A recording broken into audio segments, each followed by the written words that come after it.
हाँ भाई दोस्तों, राधे राधे, सबको प्रणाम, सबको नमस्कार, सबको नमस्ते। और एक बार जो है आप सभी का फिर से इस ऑनलाइन सेशन के अंतर्गत हार्दिक स्वागत और हार्दिक अभिनंदन है। आपको पता है कि अपन एमसीक्यू बेस्ड टॉपिक वाइज कर रहे हैं और आज जो है अपनी कौन सी क्लास रहेगी मेरे दोस्तों, आज आपके एमसीक्यू बेस्ड की कौन सी क्लास रहेगी, तीसरी क्लास जो है आज रहेगी, है ना। नए बच्चों को जानकारी दे दूं कि यदि आप शिक्षा मनोविज्ञान पढ़ रहे तो हमने बिल्कुल class topic to topic theory classes निशुल्क पढ़ा रखी है ना। शिक्षा मनोविज्ञान निशुल्क क्लासेस 2024 वाली प्लेलिस्ट में जाकर के आप पढ़ सकते हो। और आपको ई बुक भी यदि उसकी चाहिए तो जिस नाम से यूट्यूब चैनल है उसी नाम से टेलीग्राम का चैनल है, उस पर जाकर के आप क्या कर सकते हो, उसकी जो है क्लास वाइज नोट्स की पीडीएफ या इसको अपन ई बुक भी कह सकते हो, आप प्राप्त कर सकते हो।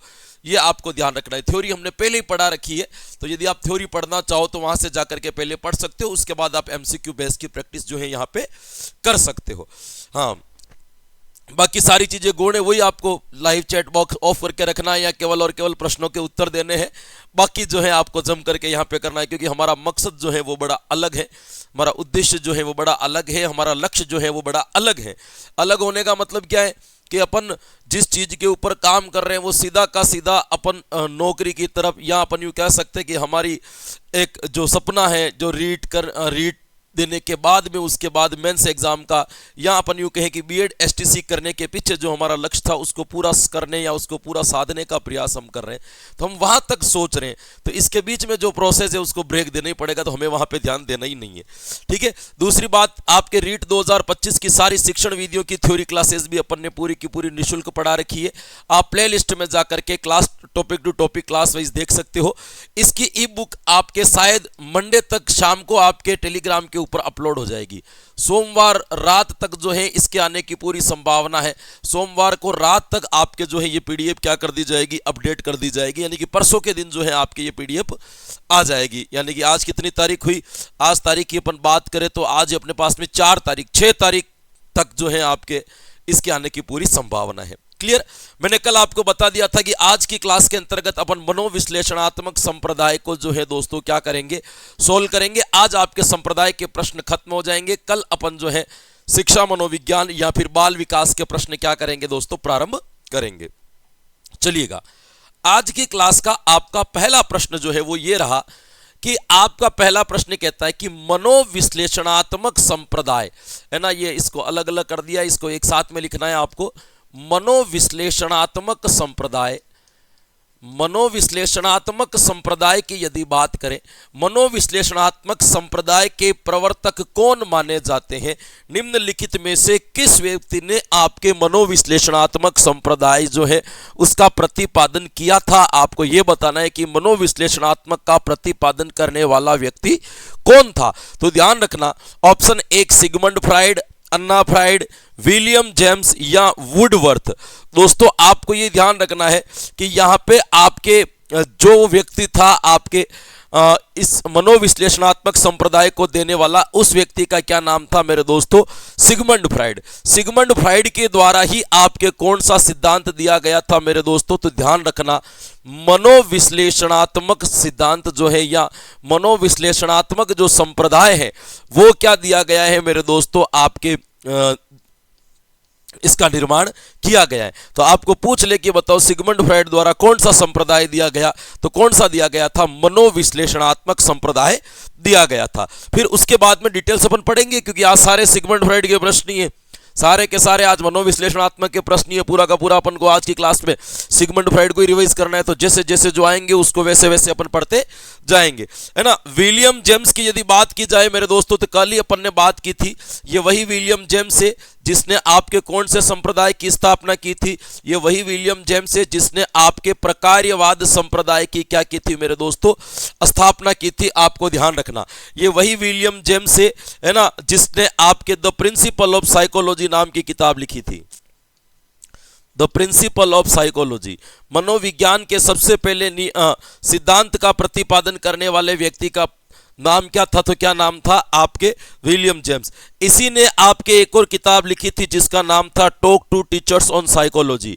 क्या नाम था दोस्तों, टॉक टू टीचर्स ऑन क्या माना जाएगा? आपके साइकोलॉजी। ये आपको विलियम जेम्स के बारे में याद रखना है।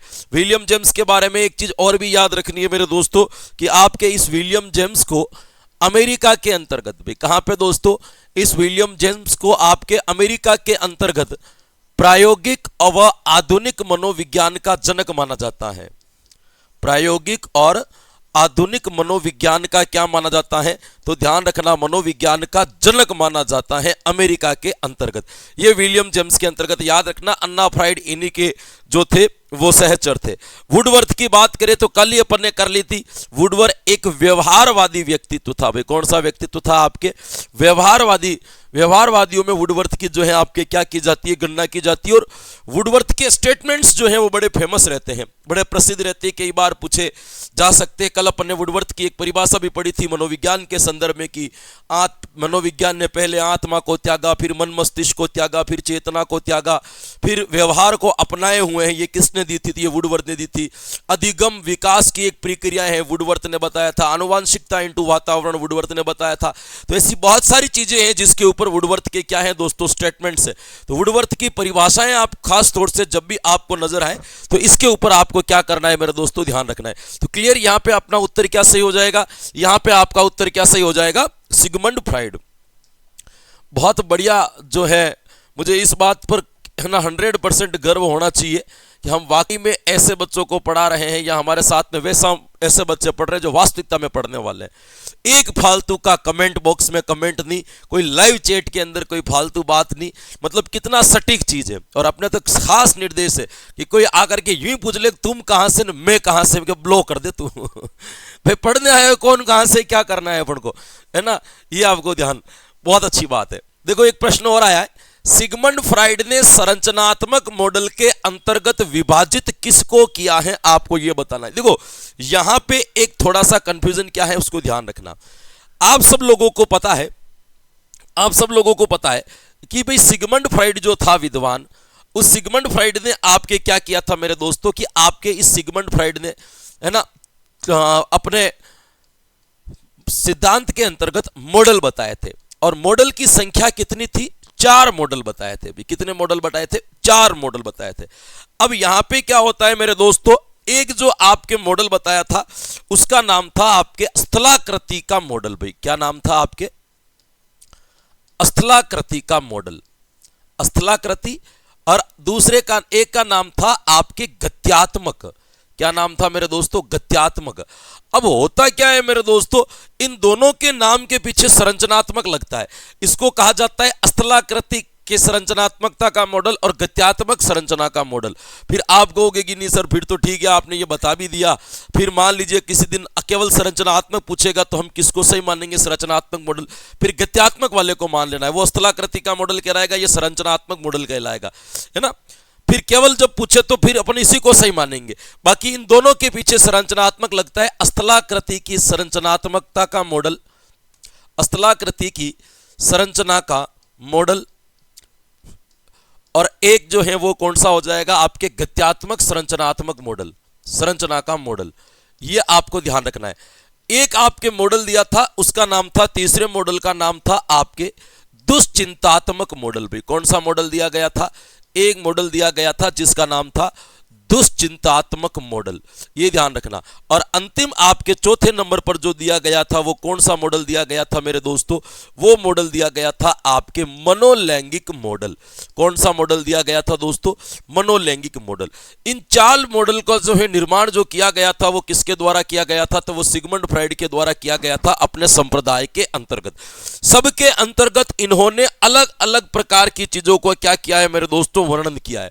स्थलाकृति की यदि अपन बात करें मेरे दोस्तों तो स्थलाकृति के अंतर्गत तो इन्होंने बताए थे आपके मन के प्रकार। भाई किसके प्रकार बताए थे? मन के प्रकार बताए थे। और गत्यात्मक मॉडल की बात करें अपन तो गत्यात्मक मॉडल में बताए थे इन्होंने व्यक्तित्व के प्रकार। किसके प्रकार बताए थे दोस्तों? इसके अंतर्गत इन्होंने आपके व्यक्तित्व के प्रकार बताए थे। दुश्चिंतात्मक मॉडल के अंतर्गत इन्होंने चिंताओं के प्रकार बताए थे। भाई किसके बताए थे? आपके चिंताओं के प्रकार बताए थे। और आपके मनोलैंगिक मॉडल जो है, मनोलैंगिक मॉडल के अंतर्गत इन्होंने जो है आपके लैंगिक क्रिया के प्रभाव को समझाया था। किसके प्रभाव को समझाया था? तो इन्होंने लैंगिक क्रिया के प्रभाव को क्या किया था मेरे दोस्तों? लैंगिक क्रिया के प्रभाव को इन्होंने क्या किया था? आपके समझाया था। ये 4 मॉडल इनके कहलाते हैं। अब इन्होंने यहां पे जो आपके प्रश्न पूछा है कि आपसे पूछा है कि सिगमंड फ्राइड ने संरचनात्मक मॉडल के अंतर्गत किसको विभाजित किया। मैंने कहा कि जब केवल आपके संरचनात्मक लिखा हुआ आएगा तो फिर अपन गत्यात्मक को क्या मान लेंगे मेरे दोस्तों? सही मान लेंगे। तो आपको यहां पे ध्यान रखना है कि संरचनात्मक मॉडल के अंतर्गत बात की जाए तो दोनों संरचनात्मक होते, लेकिन नहीं होने पर यदि आपको प्राथमिकता देनी है तो फिर इसको दे देना। तो बताओ संरचनात्मक मॉडल के अंदर किसको प्रतिपादित किया? व्यक्तित्व के प्रकार को। पहले फिर समझना, दोनों के आगे संरचनात्मक लगता है, एक गत्यात्मक एक स्थलाकृति, लेकिन केवल संरचनात्मक लिखा है तो फिर अपन जो स्थलाकृति की जगह गत्यात्मक की पहचान करना क्या करेंगे? ज्यादा सही करेंगे, है ना। आपको ये ध्यान रखना है। व्यक्तित्व के क्या बताए थे मेरे दोस्तों? प्रकार बताए थे। 3 प्रकार इन्होंने व्यक्तित्व के बताए थे, इड, ईगो और क्या बताया था? आपके सुपर ईगो। ईड, ईगो और क्या बताया था? तो क्या याद रखोगे? Super ego. फिर आपके इन्होंने क्या बताए थे? मन के प्रकार। मन के भी इन्होंने कितने प्रकार बताए थे? 3 प्रकार बताए थे। कौन कौन से बताए थे? चेतन मन, एक जो बताया था वो कौन सा बताया था? आपके अर्धचेतन मन, और एक जो बताया था उसका क्या नाम था? तो क्या याद रखोगे? अवचेतन मन। कितने प्रकार बताए थे? तो 3 प्रकार बताए थे। चिंता के कितने प्रकार बताए थे? तो चिंता के भी इन्होंने कितने प्रकार बताए थे? आपके 3 प्रकार बताए थे कि चिंताएं जो होती है वो भी कितने प्रकार की होती है? 3 प्रकार की होती है। कौन कौन सी होती है? तो एक तो इन्होंने बताई थी आपके सामान्य दुश्चिंता। भाई कौन सी दुश्चिंता बताई थी? सामान्य दुश्चिंता। एक इन्होंने बताई थी आपके तंत्रिका तापित दुश्चिंता। भाई कौन सी दुश्चिंता बताई थी? तंत्रिका तापित दुश्चिंता। तंत्रिका तापित दुश्चिंता। और एक आपके चिंता का जो प्रकार बताया था उसका क्या नाम था? एक आपके बताई थी उसका नाम था आपके नैतिकवादी दुश्चिंता।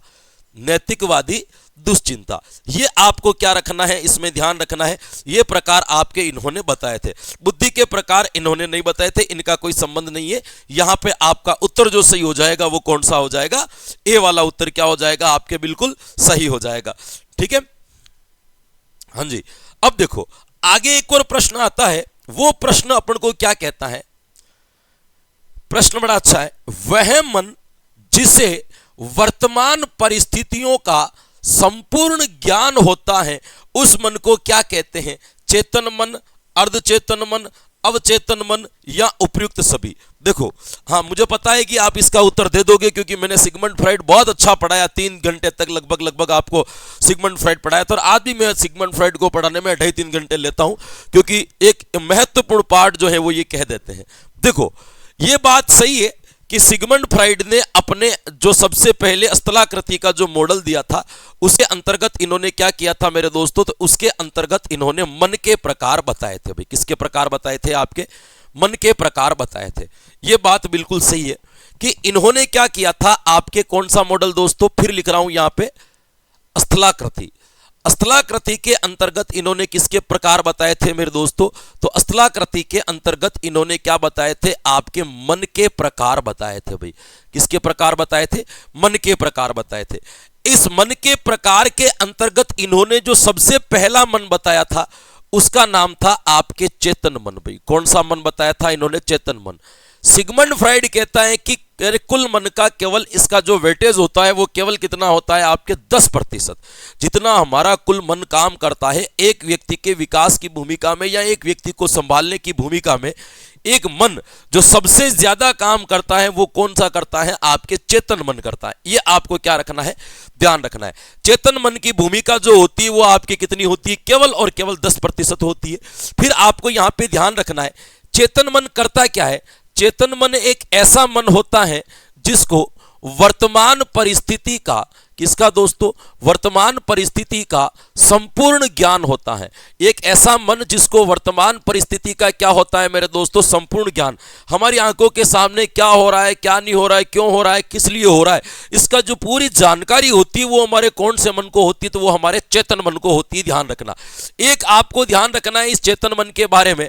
क्या ध्यान रखोगे? कि बालकों के सामाजिककरण में सर्वाधिक भूमिका यही मन निभाता है। किसके अंतर्गत? आपके सामाजिककरण में भूमिका, बालकों के सामाजिकरण करने की सर्वाधिक भूमिका जो होती है वो आपके कौन से मन की होती है?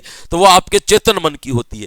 इस मन को आपके नैतिकवादी या आदर्शवादी मन भी कहा जाता है। क्या कहा जाता है मेरे दोस्तों? नैतिकवादी, या फिर इसको अपन क्या कह सकते हैं दोस्तों? आदर्शवादी मन भी कह सकते हैं। आदर्शवादी मन भी इसको कहा जाता है। इसको कहा जाता है आपके आदर्शों का भंडार। क्या कहा जाता है मेरे दोस्तों? इसको कहा जाता है आपके आदर्शों का, क्या कहा जाता है? आदर्शों का भंडार कहा जाता है। ये भी इसका ध्यान रखना कि इसको आदर्शों का क्या कहा जाएगा? तो इसको आदर्शों का भंडार कहा जाता है।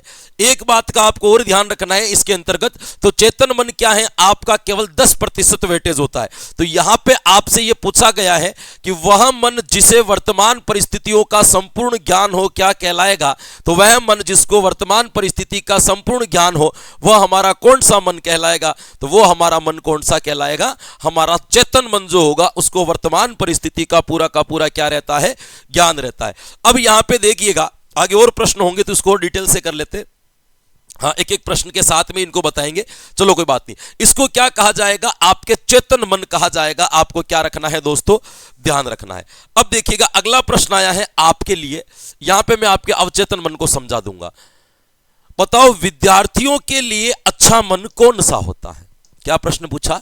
विद्यार्थियों के लिए सबसे अच्छा मन कौन सा होता है, या विद्यार्थियों के लिए सबसे बढ़िया मन कौन सा माना जाता है? विद्यार्थियों के लिए अच्छा मन कौन सा होगा? बताओ पढ़ने वाले साथियों, अवचेतन मन होगा, चेतन मन होगा, अर्धचेतन मन होगा, या उपयुक्त सभी को सही मान ले? देखो, आपके मन का दूसरा प्रकार जो सिगमंड फ्राइड ने बताया था, भाई कौन सा प्रकार? आपके एक आपके मन बताया था जिसको अपन कहते हैं अवचेतन मन। भाई कौन सा मन कहते हैं आपके? अवचेतन मन, सबकॉन्शियस माइंड, अवचेतन मन। आपके अवचेतन मन की यदि बात की जाए तो सिगमंड फ्राइड का ऐसा मानना है कि हमारे शरीर का 90%, या अपन यूं कह सकते हैं हमारे मन का 90% जो भाग होता है वो, या 90% जो कंट्रोलिंग होती है वो किसकी होती है? आपके अवचेतन मन की मानी जाती है। कि अवचेतन मन हमारे शरीर को कितने % कंट्रोल करता है? तो वो हमें संभालने में 90% भूमिका जो होती है वो हमारे सबकॉन्शियस माइंड की होती है। ध्यान रखना। अब इसके अंदर इन्होंने क्या चीज बताई? एक तो आपको यहां पे याद रखना है, ये हमारा भंडार गृह कहलाता है। अवचेतन मन हमारा क्या कहलाता है मेरे दोस्तों? तो ये हमारा एक प्रकार का स्टोरेज है कि हम जो कुछ भी सीखते, याद करते, अनुभव करते हैं, या प्रशिक्षण के द्वारा, अभ्यास के द्वारा जो कुछ भी सीखते ना, वो सारा का सारा हमारे कहां पड़ा रहता है? तो वो सारा का सारा हमारे अवचेतन मन या हमारे सबकॉन्शियस माइंड के अंदर वो सारी चीजें पड़ी रहती है। तो ये हमारा क्या कहलाएगा? तो ये हमारा क्या कहलाएगा? आप मेरा भंडार गृह कहलाएगा। ये आपको क्या रखना है? ध्यान रखना है। दूसरी चीज आपको इसके संदर्भ में एक और बात ध्यान रखनी है, ये भंडार गृह तो कहलाता ही कहलाता है ना। इसमें हमारी, इसको दमित इच्छाओं का भंडार भी कहा जाता है। ऐसी इच्छाएं जो किसी कारणवश या किसी परिस्थितिवश, है ना, दमित इच्छाओं का भंडार, ऐसी इच्छाएं जो किसी कारणवश या किसी परिस्थितिवश क्या नहीं हो पाती है? पूर्ण नहीं हो पाती है। तो वो सारी चीजें दब करके कहां चली जाती है? तो वो सारी चीजें दब करके कहां चली जाती है? आपके इस अवचेतन मन के अंदर चली जाती है। इसीलिए इसको दमित इच्छाओं का क्या माना जाता है? भंडार माना जाता है। इसी को कहा जाता है दोस्तों तर्क करने का मन। कौन सा मन कहा जाता है दोस्तों? इसी को कहा जाता है आपके तर्क करने का क्या कहा जाएगा? मन कहा जाएगा। ध्यान रखना, क्योंकि तर्क करने के लिए ज्ञान की जरूरत होती है। यदि आप कोई तार्किक बात करना चाहते हो, आप अपना कोई तर्क रखना चाहते हो, या आप कोई तार्किक वाद संवाद करना चाहते हो, तो उसके लिए ज्ञान या अनुभव की जरूरत होती है। और ज्ञान अनुभव हमारे कहां पड़े होते? अवचेतन मन में पड़े होते।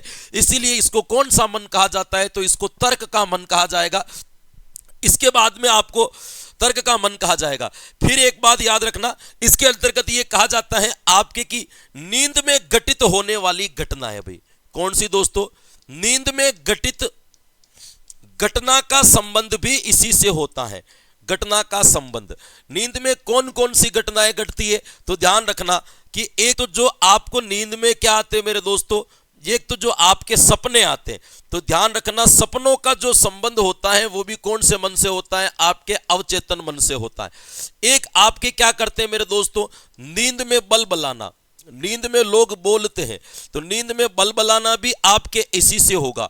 और एक आपके आता है दोस्तों, कुछ लोग नींद में चलते हैं, तो नींद में चलने का जो संबंध होता है या नींद में चलने का जो भाव होता है वो भी आपके कौन से मन में होता है? अवचेतन मन में। तो सपनों का संबंध, नींद में चलने का संबंध और नींद में बोलने का संबंध भी इसी से होगा।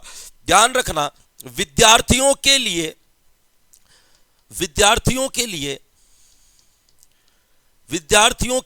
अच्छा मन, विद्यार्थियों के लिए अच्छा मन जो है वो भी कौन सा मन माना जाता है? अवचेतन मन। क्यों माना जाता है? क्योंकि विद्यार्थियों का काम है पढ़ना और जो परीक्षा में पढ़ा हुआ वापस याद आना। तो हम जो पढ़ते हैं वो सारा स्टोरेज हमारे अवचेतन मन में होता है, और जब अपन एग्जाम में जाकर के बैठते हैं तो उसी अवचेतन मन से चीजें निकल करके हमारे प्रश्नों का क्या देती है? उत्तर देती है। इसी तर्क पर तो मैं कई बार बच्चों को ये बात कहता हूं कि तुम रटने पर जोर मत लगाओ, समझो और पढ़ करके छोड़ दो, एग्जाम में अपने आप याद आ जाएगा, आपको लोड लेने की जरूरत नहीं है। क्योंकि भगवान ने हमारे लिए ऐसी व्यवस्था कर रखी है कि एक व्यक्ति को अंदर बिठा रखा है जिसका काम ही ये याद रखना और जरूरत पड़ने पर याद दिलाना। तो इसीलिए बार बार पुनरावृत्ति करके, बार बार किसी चीज को रिपीट करके उस चीज को छोड़ देना चाहिए। तो ध्यान रखना, विद्यार्थियों के लिए बढ़िया मन कौन सा हो जाएगा? तो विद्यार्थियों के लिए अच्छा मन जो होगा वो भी कौन सा माना जाएगा आपके? तो वो भी आपके अवचेतन मन ही माना जाएगा। अवचेतन मन हमारा रक्षक होता है, इसके पास हमारे जीवन की तमाम समस्याओं का क्या होता है? समाधान होता है। जीवन में आने वाली बड़ी से बड़ी घटनाओं के लिए जो आपको सतर्क करवाने का काम करता है वो भी कौन करता है? अवचेतन मन। इसीलिए इसको अपन रक्षक कहते हैं। क्या कहते हैं दोस्तों? रक्षक, या इसको अपन कहते हैं एक प्रकार से हमारा ये विश्वसनीय सैनिक है, विश्वसनीय सैनिक है। हाँ, भविष्य में घटित होने वाली घटनाओं को भी आपका पूर्व में क्या करवाता है? आभास करवाने का काम ये रख सकता है। भविष्य में आने वाली समस्याओं के लिए भी आपको सतर्क करने का काम जो करता है वो कौन सा मन करता है? अवचेतन मन करता है। और कितना वेटेज होता है? तो 90%। लो बताओ, अब प्रश्न का उत्तर दे दो, विद्यार्थियों के लिए सबसे बढ़िया मन कौन सा होगा? तो विद्यार्थियों के लिए सबसे बढ़िया मन जो होगा वो कौन सा होगा? अवचेतन मन होगा। चेतन को तो अपन कर ही नहीं सकते, क्योंकि इसका वेटेज जो होता है वो केवल और केवल कितना होता है? 10%। चलिएगा, अगला प्रश्न क्या कहता है? अगला प्रश्न आपके सामने ये रहा, निम्नलिखित में से चेतन मन की सर्वाधिक भूमिका किसमें होती है? सामाजिकरण में, सपने दिखाने में, भूली हुई चीजें याद आने में, या काम प्रवृत्ति की उत्तेजना में? बताओ, चेतन मन का सबसे ज्यादा भूमिका जो होती है वो किसमें होती है? अभी पढ़ा था अपन ने,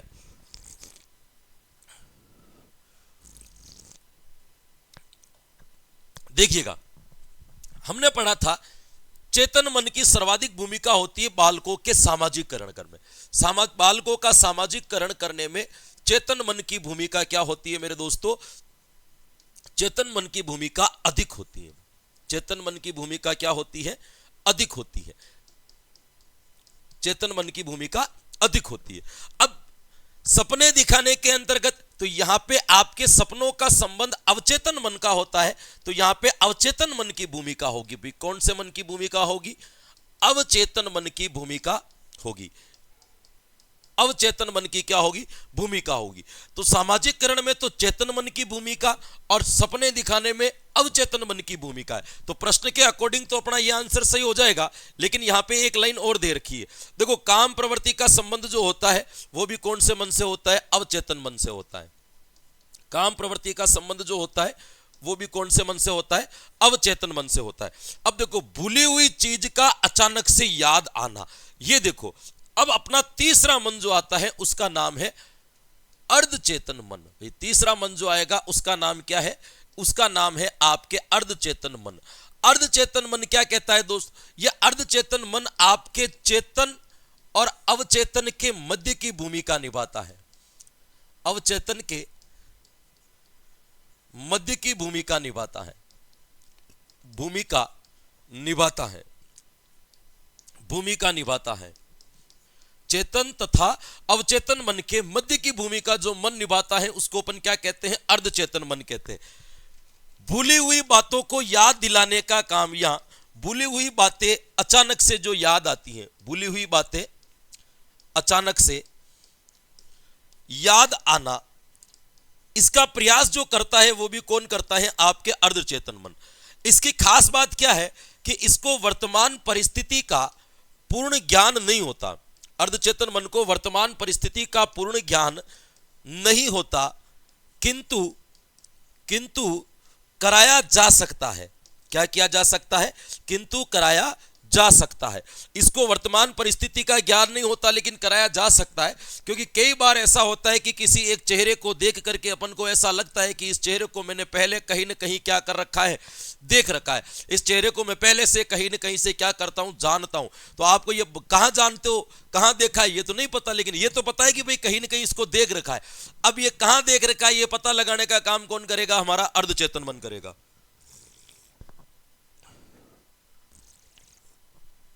ये एक ऐसा मन है जो वास्तविकता पर चलता है। अर्धचेतन मन एक ऐसा मन है जो किसके ऊपर चलता है? आपके वास्तविकता पर चलता है। जब तक इसको पता नहीं चलेगा तब तक ये काम करना कभी भी क्या नहीं करेगा, बंद नहीं करेगा।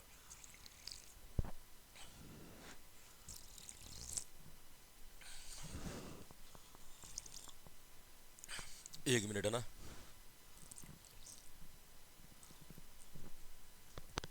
चलिए, यहां पे आपका उत्तर कौन सा सही हो जाएगा? सामाजिकरण। अगला प्रश्न देखिए, निम्नलिखित में से कौन सा व्यक्तित्व वास्तविकता तथा स्थिति के अनुसार? इसका मतलब मन के प्रश्न हो गए। अब देखो, एक बार उस प्रश्न पर जाने से पहले कंसेप्ट देख लो। कितने प्रकार के मन? 3। चेतन कितना होगा? 10%। अर्धचेतन कितना होगा? ये ध्यान रखना, सिगमंड फ्राइड के प्रश्न आते ही आते हैं। अर्धचेतन का कोई वेटेज नहीं। अवचेतन का कितना होगा? तो अवचेतन का कितना होगा? आपके 90%। बाकी सारी चीजें मैंने विशेषताएं यहां पे पढ़ा दी, ये ध्यान रखना। एक और ध्यान रखना यहां पे, सिगमंड इंपोर्टेंट याद रखना, ये एक बार पूछा भी गया था। सिगमंड फ्राइड ने मन की तुलना पानी में तैरते हुए बर्फ के टुकड़े से की है। पानी में तैरते हुए बर्फ के टुकड़े से की है। सिगमंड फ्राइड ने जो आपके मन की तुलना की है वो किससे की है? पानी में तैरते हुए बर्फ के टुकड़े से। ये कहा था कि शिलाखंड वहां पे नाम दिया गया था जब ये प्रश्न पूछा गया था कि मन की तुलना पानी में तैरते हुए शिलाखंड, वही शिलाखंड बर्फ का टुकड़ा ही होता है। ये कहता है कि मान लीजिए ये पानी भरा है, इसके अंदर कोई बर्फ का टुकड़ा अगर तैर रहा है ना, तो उसमें क्या होता है? बाहर जो दिखता है वो बहुत कम भाग दिखता है। बाहर जो आपको ये छोटा भाग नजर आ रहा है वो तो आपका चेतन मन है, और अंदर जो आपके ये बड़ा भाग तैर रहा है, जो आपको नजर ही नहीं आ रहा है कि इतना अंदर और है, जो अंदर है वो कौन सा मन है? आपके अवचेतन मन है। तो इनका ऐसा मानना है मेरे दोस्तों कि व्यक्ति का अधिकांश चीज जो आपको नजर आती है वो बहुत छोटा भाग है। अधिकांश भाग व्यक्ति के अंदर छुपा हुआ है, जिसके ऊपर हमारा कभी ध्यान जाता नहीं है या जिसके ऊपर हमारी कभी भी नजर नहीं जाती है। ये मन के बारे में याद रखना है। अब प्रश्न पर आओ। अब ये प्रश्न क्या कहता है? क्योंकि देखो अपन टॉपिक वाइज सीरीज कर रहे हैं ना, तो टॉपिक वाइज सीरीज का तात्पर्य ये होता है कि हमें हमारे कंसेप्ट को क्लियर करने से मतलब है। हमें हमारे कंसेप्ट को क्या करने से मतलब है? क्लियर करने से मतलब है। हमें टॉपिक की हर एक चीज समझ में आनी चाहिए। एमसीक्यू सेकंड पार्ट है, रिवीजन फर्स्ट पार्ट है ना, ये ध्यान रखना। निम्नलिखित में से कौन सा व्यक्तित्व वास्तविकता तथा स्थिति के अनुसार चलता है? अब आपको पता है कि दूसरा मॉडल हमारे पास में जो आता है स्थलाकृति के बाद में, उस मॉडल को अपन क्या कहते हैं मेरे दोस्तों? गत्यात्मक मॉडल। भाई दूसरा मॉडल हमारे पास में जो आएगा उसका क्या नाम है? तो दूसरे मॉडल का नाम क्या है? आपके गत्यात्मक मॉडल। बताओ, गत्यात्मक मॉडल के अंतर्गत इन्होंने किसके प्रकार बताए थे? तो यहां पे ये बताते हैं आपके व्यक्तित्व के प्रकार। भाई किसके प्रकार बताते हैं? आपके व्यक्तित्व के प्रकार। और आपको ध्यान रखना है, व्यक्तित्व के कितने प्रकार बताए इन्होंने? 3। एक ईड, एक ईगो, और एक कौन सा बताया इन्होंने? एक इन्होंने बताया आपके सुपर ईगो। कितने प्रकार के व्यक्तित्व होते? तो 3 प्रकार के व्यक्तित्व होते, एक ईड, एक ईगो और एक सुपर ईगो। जैसे जैसे प्रश्न आएंगे मैं इन तीनों को आपको समझा दूंगा, लेकिन यहां पे बताया कि निम्नलिखित में से कौन सा व्यक्तित्व वास्तविकता तथा स्थिति के अनुसार चलता है। देखो, संतुलन बनाने की बात की है यहां पे। भी किसकी बात की? आपके संतुलन। और संतुलन बनाने के अंदर ईगो का रोल जो होता है वो सबसे ज्यादा होता है। कौन सा होता है? आपके ईगो। कि ईगो को व्यक्ति को यदि बढ़ाया जाना चाहिए, ईगो जो होता है ना, जिसको अपन क्या कहते हैं? अहम। ईगो को ही अपन क्या कहते हैं, अहम। ये हमेशा आपके वास्तविकता और परिस्थिति के अनुसार चलता है कि न तो ये ज्यादा ईड की तरह जीवन को जीता है, नहीं सुपर ईगो की तरह पूरा धार्मिक प्रवृत्ति का होता है। समय और परिस्थिति के अनुसार अपने आप को क्या कर देता है, ढाल देता है। यानी कि जैसा माहौल हो वैसा क्या कर देता है, अपने आप को बना देता है। यह बैलेंस बना करके चलता है। इसीलिए व्यक्ति को समायोजन करने के लिए हमारे अंदर ईगो विकसित करना चाहिए। भाई कौन सा विकास करना चाहिए, ईगो हमारे लिए महत्वपूर्ण माना गया कि ईगो को अधिक से अधिक क्या किया जाए, आपके डेवलप किया जाए। तो ईगो यहां पे महत्वपूर्ण माना जाता है, ये ध्यान रखना। तो ईगो संतुलन बना करके चलता है, तो इसका मतलब अहम यहां पे क्या हो जाएगा, सही कि ये वास्तविकता और परिस्थिति के अनुसार चलता है। ये बात अलग है कि सबसे ज्यादा जो है संघर्ष जो करना पड़ता है वो इन्हीं को करना पड़ता है। एक ऐसा व्यक्तित्व जो हमेशा सुपर ईगो का ध्यान रखता है, एक ऐसा व्यक्तित्व जो कुछ भी करने से पहले ये सोचता है कि वो लोग क्या सोचेंगे, कोई देख तो नहीं रहा है, कोई क्या सोच तो नहीं रहा है, वो लोग मेरे बारे में क्या सोचेंगे। सभी लोगों को ध्यान में रख करके अंतःक्रिया करनी पड़ती है, तो ये थोड़ा दबाव में चलता है ना। इसीलिए इसको कहा जाता है कि आपके ईड और सुपर ईगो के मध्य संतुलन बना करके वास्तविकता या परिस्थिति के अनुसार जिस प्रकार से चलता है उस मन को, व्यक्तित्व को अपन क्या कहते हैं मेरे दोस्तों, अहम या ईगो व्यक्तित्व कहते हैं। ये देखो एक एक प्रश्न आएगा, तब तक मैं एक एक को सबको समझा दूंगा। जैसे अभी ईड आया तो ईड को अपन अभी यहीं पे समझ लेंगे। बताएं, प्रश्न पूछा गया है कि ईड के संदर्भ में या इदम व्यक्तित्व के संदर्भ में सत्य कथन कौन सा है। तीन कथन आपके सामने लिखे हुए हैं, इन तीन में से बताना है कि कौन सा कथन आपको ईड प्रवृत्ति के बारे में सही लगता है। क्या ईड प्रवृत्ति जन्मजात होती है, यह आनंद के नियम पर काम करता है, यह काम प्रवृत्ति को ही सुख मानता है, उपयुक्त सभी। देखो इधर ईड प्रवृत्ति, पहले यहां पे समझो। पहला व्यक्तित्व होता है जिसको अपन कहते हैं ईड, या इसको क्या कह सकते हैं अपन, इदम, या इसको कभी कभी आपके उपाहम नाम से भी जाना जाता है। इसको क्या कहा जाता है, आपके उपाहम भी कहा जाता है। देखो वैसे तो ये प्रवृत्ति जो होती है ना, ईड प्रवृत्ति, वो कैसी होती है, आपके जन्मजात प्रवृत्ति होती है। कैसी प्रवृत्ति होती है, ईड प्रवृत्ति जो होती है वो कैसी प्रवृत्ति होती है, जन्मजात होती है। ये जन्म से हमारे साथ में थी, जन्म से प्रत्येक बालक ईड होता है, क्योंकि एक जन्म लेने वाला बालक न सामाजिक है न असामाजिक है। वो हमेशा आपके अपने हिसाब से जीवन जिएगा, उसको नैतिकता सामाजिकता का कोई पता नहीं है। जैसे जैसे बालक में सामाजिक नैतिक विकास होते जाते वैसे वैसे बालक ईड से किस में बदलता जाता है, आपके ईगो में बदलता जाता है। तो जन्म से तो प्रत्येक बालक क्या होता है, तो जन्म से प्रत्येक बालक जो होता है वो क्या होता है, आपके ईड ही होता है। ये ध्यान रखना है, हर बालक आपकी ईडी होगा। तो एक तरीके से तो ये कौन सी प्रवृत्ति मानी जाएगी, आपके जन्मजात प्रवृत्ति मानी जाएगी, ये आपको जन्मजात प्रवृत्ति मानी जाएगी। ये लोग हमेशा स्वार्थी होते हैं। आप छोटे बच्चों को देख लो, बताओ, भरपूर उनके अंदर क्या पाया जाता है, आपके स्वार्थ पाया जाता है। ध्यान रखना, ये स्वयं के आनंद और सुख के लिए कुछ भी कर सकते हैं। स्वयं के आनंद और स्वयं के सुख के लिए क्या कर सकते हैं, कुछ भी कर सकते हैं। कुछ करने का मतलब किसी और व्यक्ति को पीड़ा देकर के, किसी और व्यक्ति को कष्ट देकर के भी यदि आनंद प्राप्त हो रहा है तो वो इस चीज की कोई चिंता नहीं करते कि दूसरे व्यक्ति को दुख हो रहा होगा, दूसरे व्यक्ति को पीड़ा हो रही होगी। इस चीज के ऊपर इनका कभी भी क्या नहीं जाता है, ध्यान नहीं जाता, और इस चीज से इनको फर्क ही नहीं पड़ता है। तो ध्यान रखना, ये आनंद और सुख के नियम पर काम करते और इसके लिए ये कुछ भी कर सकते। ये इसीलिए इसको कहा जाता है आपके राक्षसी या असुरी प्रवृत्ति का व्यक्तित्व। इसको कौन सी प्रवृत्ति का व्यक्तित्व कहा जाता है, राक्षसी या असुरी प्रवृत्ति का व्यक्तित्व कहा जाता है। राक्षसी या असुरी प्रवृत्ति का व्यक्तित्व कहा जाता है। एक और इसके अंतर्गत आता है कि ये लोग काम प्रवृत्ति को ही वास्तविक सुख मानते हैं। काम प्रवृत्ति को ही वास्तविक सुख मानते हैं, वास्तविक सुख मानते हैं। सिगमंड फ्राइड खुद कहता है कि भाई 5 साल तक, 0 से लेकर के 5 साल तक लैंगिक क्रिया की उत्तेजना बाकी के 6 से लेकर के 12 साल की तुलना में बहुत अधिक होती। 6 से 12 साल में तो होती नहीं है ना। तो लैंगिक क्रिया की उत्तेजना या तो किशोरावस्था में होती है या शेषवावस्था में होती है।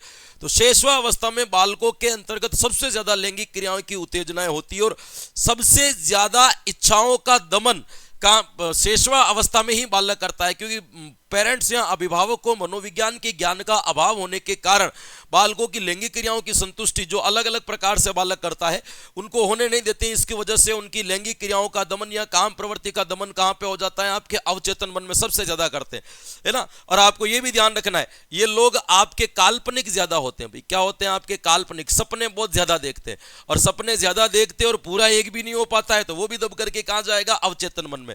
इसीलिए कभी कभी ये कहा जाता है कि ईड जो है अवचेतन मन मन का राजा है। मतलब ऐसा नहीं है कि कोई ईड व्यक्ति के लिए अवचेतन मन भारी होगा, अवचेतन मन में ईड वाले दमित इच्छाएं ज्यादा बेचते, कोई खास संबंध नहीं है कि ऐसा नहीं है कि कोई ईड व्यक्तित्व है तो उसमें अवचेतन मन ही होगा। अवचेतन मन तो सभी लोगों के अंतर्गत होता, लेकिन ईड वाले लोग अवचेतन में इच्छाओं का दमन सबसे ज्यादा करते हैं, ये ध्यान रखना। एक बच्चे ने मुझे एक बार ये प्रश्न भी पूछा था, क्या इनका आपस में कोई संबंध होता है या नहीं होता है, तो ध्यान रखना आपस में कोई संबंध नहीं होता है, बस जना ये किया जाता है, ये ध्यान रखना। ये आपके विशेषताएं किसकी मानी जाएगी? ईड वाले की। अब बताओ इदम व्यक्तित्व की, ये जन्मजात होती है, बिल्कुल ये कथन क्या होगा आपका सत्य होगा। ये आनंद के नियम पर काम करता है, बिल्कुल आनंद के नियम पर काम करता है। ये काम प्रवृत्ति कोई सुख मानता है, बिल्कुल मानता है। तो बताओ उपयुक्त सभी, इसका आंसर क्या हो जाएगा? सही हो जाएगा। मुझे पता है प्रश्न देखते ही आपको उत्तर तो आ रहा है, लेकिन मुझे ये सारा करना पड़ेगा तभी तो रिवीजन होगा, बाकी रिवीजन होगा कैसे, है ना। ईड प्रवृत्ति को मैंने आपको बता दिया था। अब यहां पे पूछा है कि आपके बताओ सिगमंड फ्राइड ने गत्यात्मक मॉडल के अंतर्गत विश्लेषण किया है। किसका विश्लेषण किया है? मन का, व्यक्तित्व का, चिंता का या मनोलैंगी का? बताओ। अभी अपन पढ़ रहे हैं गत्यात्मक मॉडल ही पढ़ रहे हैं, और गत्यात्मक मॉडल के अंतर्गत उन्होंने किसका वर्गीकरण किया मेरे दोस्तों? आपके व्यक्तित्व का वर्गीकरण किया। 3 प्रकार के व्यक्तित्व पढ़ाए। ईड तो मैंने अभी आपको पढ़ा दिया। अब यहां पे देखो ईगो भी मैंने आपको बढ़ा दिया कि ईगो का काम जो होता है वो केवल और केवल, ये हमेशा ध्यान रखना, ये भी आपके वास्तविकता और परिस्थिति के अनुसार काम करता है। किसके अनुसार करता है? वास्तविकता और परिस्थिति के अनुसार क्या करेगा? तो वास्तविकता और परिस्थिति के अनुसार कार्य करता है, ये ध्यान रखना है। हाँ, वास्तविकता और परिस्थिति के अनुसार क्या करता है? आपके कार्य करता है और दोनों में संतुलन बना करके चलता है। ईगो वाले व्यक्ति, धरती पे सबसे ज्यादा लोग ईगो वाले पाए जाते। फिर देखिएगा एक आता है आपके सुपर ईगो। सुपर ईगो वाला जो व्यक्तित्व होता है ना, वो बड़ा अच्छा भी होता है वैसे। ये होता है पूरा का पूरा आध्यात्मिक टाइप का व्यक्तित्व, भगवान टाइप का। यानी कि आप ईड वाले व्यक्तित्व के विपरीत जो व्यक्तित्व होता है वो सुपर ईगो ही होता है। ईड का पूरा जो ऑपोजिट होगा ना, वो सुपर ईगो ही होगा, आध्यात्मिक टाइप का होता है। यह व्यक्तित्व कैसा होता है? ये आपके धार्मिक प्रवृत्ति का होता है। ये व्यक्तित्व कैसा होता है? ये आपके कौन सा होता है? आदर्शवादी होता है ना। ये व्यक्तित्व अपने रूढ़िवादी नियमों पर चलने वाला होता है। अपने नियम को कभी भी क्या नहीं तो करता है, तोड़ता नहीं है। रूढ़िवादी नियमों का क्या करता है? तो रूढ़िवादी नियमों का अनुसरण करने वाला होगा। कभी भी इस चीज को क्या नहीं करता है? तोड़ता नहीं है। इन नियमों को कभी भी क्या नहीं कर सकता है? वो अपने आप में खंडन नहीं करता है, ये ध्यान रखना। ये कौन सा व्यक्तित्व कहलाएगा? तो ये कौन सा व्यक्तित्व कहलाएगा? सुपर ईगो कहलाएगा। ठीक है। गत्यात्मक मॉडल के अंतर्गत किसका वर्गीकरण किया था? आपके व्यक्तित्व का किया था।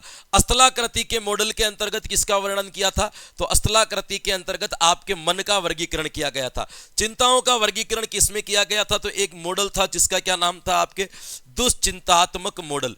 दुश्चिंतात्मक मॉडल के अंतर्गत किया गया था, और मनोलैंगिक का था वर्णन मनोलैंगिक मॉडल के अंतर्गत ही किया गया है। क्लियर? तो यहां पे आपका भी आंसर हो जाएगा। अगला प्रश्न देखते हैं।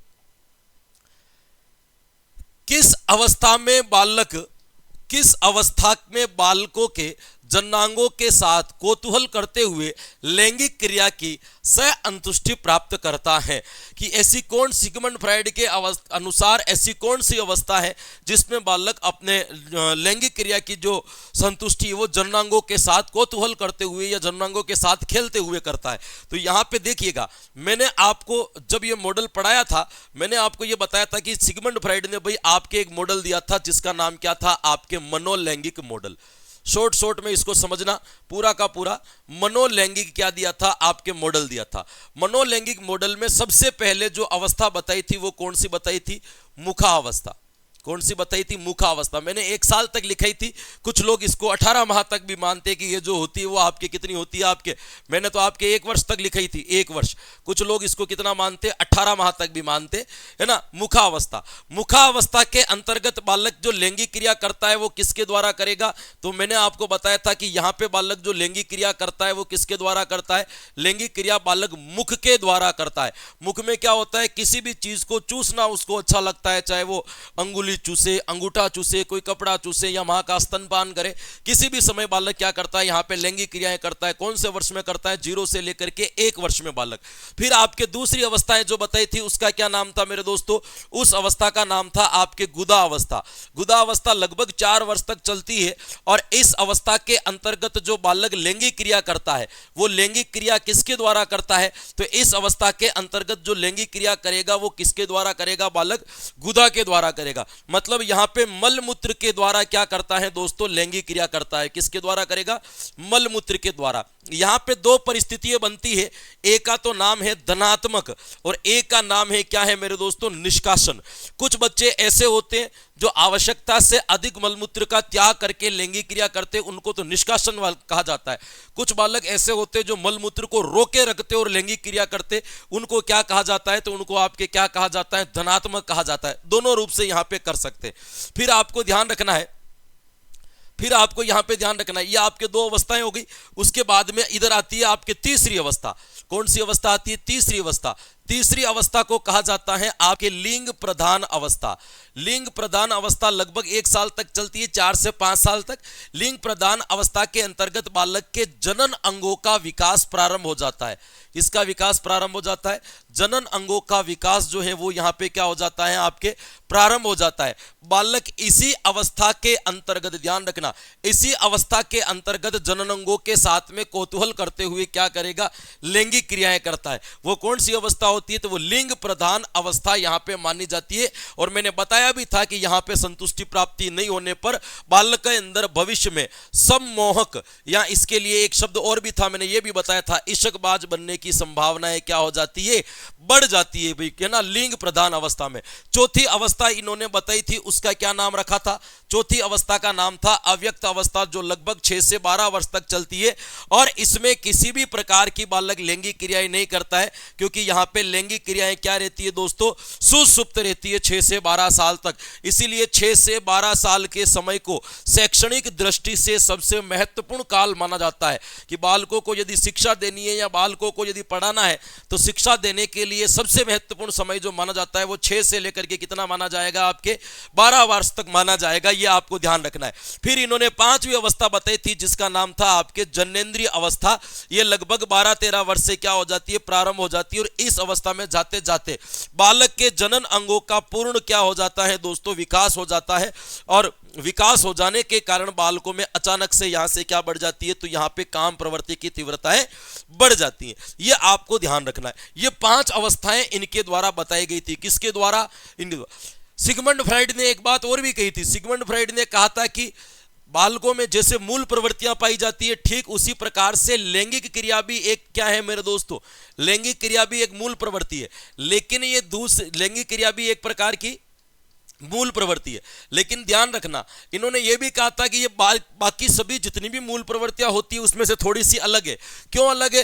क्योंकि इस मूल प्रवृत्ति के लिए एक शक्ति या एक बल या एक ऊर्जा काम करती है। एक शक्ति, एक बल या फिर क्या करता है मेरे दोस्तों? एक ऊर्जा काम करती है जिसका नाम दिया था इन्होंने लिबिडो। हाँ, एक बार ये प्रश्न पूछा भी गया था, लिबिडो क्या है? तो लिबिडो लैंगिक क्रिया की उत्तेजना का बल या लैंगिक क्रिया की शक्ति या लैंगिक क्रिया का एक जो है बल कहा जाता है। ये भी क्या रखना है? आपको ध्यान रखना है। ये आपको ध्यान रखना है। तो यहां पे आपका उत्तर क्या सही हो जाएगा? लिंग प्रधान अवस्था क्या माना जाएगा? सही माना जाएगा। क्लियर? मजा आ रहा होगा आज की क्लास के अंतर्गत। कोई ऐसी बहस नहीं, कोई कमेंट नहीं, कोई कुछ नहीं, केवल और केवल मैं भी पढ़ाया जा रहा हूं, आप भी पढ़ाया जा। इसीलिए मुझे पता है कभी कभी मुझे ऐसी प्रीमियर क्लासें अच्छी लगती है, लेकिन कभी कभी मैं लाइव भी आ जाता हूं आजकल, है ना। आजकल ट्रेंड भी हो गया कि बच्चे ज्यादा तभी जुड़ते हैं जब लाइव आते हैं, है ना। जब आप केवल, क्योंकि बच्चों को मुझे ये कंसेप्ट ही समझ में नहीं आया क्या करना है लाइव आने से, क्या करना है बिना लाइव आने से। मैं तो कह रहा हूं अपलोडेड वीडियो देख लो आप, में तो कंटेंट से मतलब हमें क्या करना है, कौन क्या आया, क्या कह करके गया, बातचीत करने का कोई औचित्य नहीं। लाइव क्लास के अंदर हमेशा कंटेंट कम ही जाता है। इसीलिए मैं प्रयास करता हूं हमेशा बच्चों को प्रीमियर क्लास देने की, जिसमें कोई बाकी की अंतःक्रिया नहीं होती। तो मैं 10 मिनट भी आपको ज्यादा ही दूंगा, कम नहीं दूंगा, है ना। और थोड़ा डिस्टर्बेंस जो रहता है वो भी क्या रहता है आपके कम रहता है, अवधान इधर इधर भटकता भी नहीं है ज्यादा।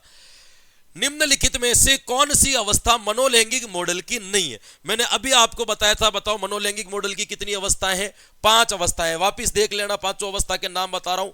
एक अवस्था का नाम क्या है आपके मुखावस्था, दूसरी अवस्था का नाम क्या है आपके, दूसरी अवस्था का नाम है आपके गुदा अवस्था, तीसरी अवस्था का नाम क्या है दोस्तों, तीसरी अवस्था का नाम है आपके लिंग प्रधान अवस्था। कौन सी अवस्था, लिंग प्रधान अवस्था। चौथी अवस्था का नाम क्या है, अव्यक्त अवस्था। और पांचवी अवस्था का आपके नाम क्या हो जाएगा, जननेंद्रिय अवस्था। भाई कौन सी अवस्था, जननेंद्रिय अवस्था, जननेंद्रिय अवस्था। तो यहां पे आपसे पूछा गया है कि निम्नलिखित में से कौन सी अवस्था मनोलैंगिक नहीं, मुखावस्था होती है, गुदा होती है, अव्यक्त भी होती है, कौन सी नहीं होती है, संक्रियात्मक अवस्था के उपरगत आपके बात कौन नहीं करता है, सिगमंड फ्राइड नहीं करता है। काम प्रवृत्ति का सर्वाधिक दमन अवचेतन मन के अंतर्गत है ना, काम प्रवृत्ति का सर्वाधिक दमन अवचेतन मन में कौन सा व्यक्तित्व करता है, इदम अहम परम अहम या उपयुक्त सभी, है ना, सबसे ज्यादा। अभी मैंने आपको बताया था कि इस इड के द्वारा सबसे ज्यादा दमित इच्छाएं जो है आपके किसके अंतर्गत भरी जाती है, इड स्वभाव के कारण दमित इच्छाएं अवचेतन मन में सबसे ज्यादा जाती है। इसीलिए इसको अपन अवचेतन मन का राजा कह देते हैं कभी कभी इड को, कि सबसे ज्यादा सूचनाएं इच्छाओं का दमन करके या पूरी नहीं होने वाली इच्छाएं सबसे ज्यादा यदि अवचेतन मन के अंतर्गत रखी जाती है तो वो किसके द्वारा रखी जाती है, तो अवचेतन मन में सबसे ज्यादा दमित इच्छाएं आपके इदम या कौन से व्यक्तित्व के द्वारा, इड व्यक्तित्व के द्वारा रखी जाती है। ध्यान रखना, ईगो का काम संतुलित करना है, परम अहम वालों की कोई दमित इच्छाएं होती भी नहीं है ना। ऐसे लोग जिनके पास में कुछ होता नहीं है, उनके पास में कल्पनाएं ज्यादा होती है, स्वार्थी लोगों की कल्पनाएं ज्यादा होती है, जो जीवन को केवल अपने ही तक सीमित रखते कि मेरी लाइफ है, मैं अपने हिसाब से जो, मुझे दुनिया से कुछ नहीं करना है वगैरह वगैरह। इस प्रकार के भाव या विचार रखने वालों के अंतर्गत इच्छाएं कल्पनाएं क्या होती है आपके ज्यादा होती है, या दीवा स्वप्न देखने की प्रवृत्ति उनके अंदर क्या पाई जाती है, अधिक पाई जाती है। इसीलिए वो इच्छाओं का दमन भी क्या करते हैं, अधिक करते। तो अवचेतन मन में सबसे ज्यादा दमित इच्छाओं को दमन करने वाला व्यक्ति भी इस इड की वजह से ही तो आपके अवचेतन मन को काम प्रवृत्ति का मन कहते हैं। बाकी अवचेतन मन का कोई काम ही नहीं है, इसको काम प्रवृत्ति का मन इसीलिए कहा जाता है कि इस इड प्रवृत्ति के लोगों के द्वारा पूरी नहीं होने वाली इच्छाओं को सबसे ज्यादा अवचेतन मन के अंदर धकेला जाता है, इसीलिए अवचेतन मन का आपके ये नाम पड़ गया। तो यहां पे आंसर क्या सही हो जाएगा आपके, इदम आंसर आपका क्या हो जाएगा, सही हो जाएगा। बताओ सिगमंड फ्राइड के अनुसार किस अवस्था में बालक विपरीत लिंग की तरफ आकर्षित होना प्रारंभ हो जाता है, ऐसी कौन सी अवस्था है जिसके अंतर्गत बालक अपने ऑपोजिट जेंडर के प्रति अट्रैक्ट होना क्या हो जाता है दोस्तों, शुरू हो जाता है। उस अवस्था को क्या बताया था, देखिएगा आपके ये प्रश्न जो आया है वो कौन सी अवस्था में से आया है मेरे दोस्तों, जननेंद्रिय अवस्था में से आया। भाई कौन सी अवस्था में से आया है, तो ध्यान रखना आपके ये कौन सी अवस्था में से आया है, आपके जनन इंद्रिय अवस्था में से आया है। आपको एक चीज का ध्यान रखना है, ये लगभग आपके 12-13 वर्ष से क्या हो जाती है, आपके प्रारंभ हो जाती है। 12-13 वर्ष से लगभग ये अवस्था क्या हो जाती है, प्रारंभ हो जाती है। इस अवस्था के अंतर्गत दो प्रकार के परिवर्तन हमें मोटे मोटे देखने को मिलते हैं।